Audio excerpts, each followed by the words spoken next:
क्या आपने कभी सोचा है कि भगवान श्री कृष्ण की उंगली पर घूमने वाला वो दिव्य चक्र, जिसे हम सुदर्शन चक्र कहते हैं, आखिर आया कहां से? क्या ये केवल एक भौतिक हथियार था या इसके पीछे कोई गहरा आध्यात्मिक रहस्य छिपा है? आज हम सुदर्शन चक्र की उस अनसुनी कहानी को जानेंगे, जिसमें इसके निर्माण से लेकर महाभारत के बाद इसके गायब होने तक के सारे रहस्य शामिल हैं। सुदर्शन चक्र की उत्पत्ति, समुद्र मंथन का वो दिव्य क्षण। पौराणिक कथाओं के अनुसार सुदर्शन चक्र की उत्पत्ति के बारे में कई मान्यताएं हैं। सबसे प्रमुख कहानी समुद्र मंथन से जुड़ी है। जब देवताओं और असुरों के बीच अमृत के लिए समुद्र मंथन हो रहा था, तब उसमें से 14 रत्न निकले थे। उन्हीं रत्नों के साथ साथ एक अत्यंत तेजवान और अजेय अस्त्र प्रकट हुआ, सुदर्शन चक्र। इसे भगवान विष्णु की शक्ति और उनके क्रोध का प्रतीक माना गया। एक अन्य मत के अनुसार भगवान शिव ने इस चक्र का निर्माण किया था और दैत्यों के संहार के लिए इसे विष्णु जी को भेंट स्वरूप दिया था।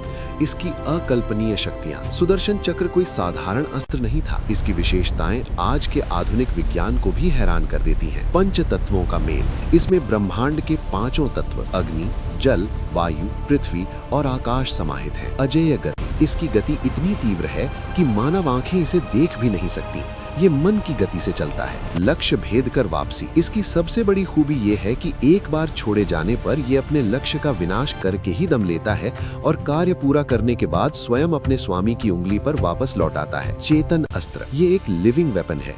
ये केवल उन्हीं के आदेश का पालन करता है जो धर्म और सत्य के मार्ग पर अडिग होते हैं। महाभारत का वो चमत्कार, जयद्रथ वध। महाभारत के युद्ध में सुदर्शन चक्र ने कई बार अपनी शक्ति का प्रदर्शन किया, लेकिन जयद्रथ वध की घटना सबसे रोमांचक है। जब अर्जुन ने सूर्यास्त से पहले जयद्रथ को मारने की भीषण प्रतिज्ञा ली, तो कौरवों ने जयद्रथ को एक सुरक्षित घेरे में छिपा दिया। तब भगवान कृष्ण ने अपनी माया और सुदर्शन चक्र का अद्भुत उपयोग किया। उन्होंने चक्र की मदद से सूर्य को ढक दिया, जिससे रणभूमि में अंधेरा छा गया और सबको लगा कि सूर्यास्त हो गया है। जैसे ही जयद्रथ खुशी खुशी बाहर आया, कृष्ण ने चक्र हटाया, सूर्य फिर से चमकने लगा और अर्जुन ने उसका वध कर दिया। महाभारत के बाद सुदर्शन चक्र कहाँ गया? जैसे ही द्वापर युग का अंत निकट आया और द्वारिका नगरी समुद्र में डूबने लगी, सुदर्शन चक्र के भाग्य को लेकर 3 रहस्यमयी मान्यताएं सामने आईं। समुद्र में विसर्जन।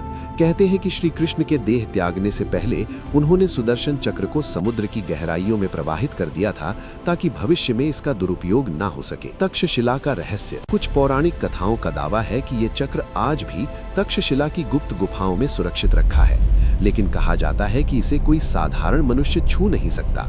जो भी ऐसी कोशिश करता है, वो अदृश्य शक्तियों द्वारा भस्म कर दिया जाता है। कल की अवतार का इंतजार। सबसे प्रचलित मान्यता ये है कि सुदर्शन चक्र आज भी ब्रह्मांड में ऊर्जा के रूप में मौजूद है।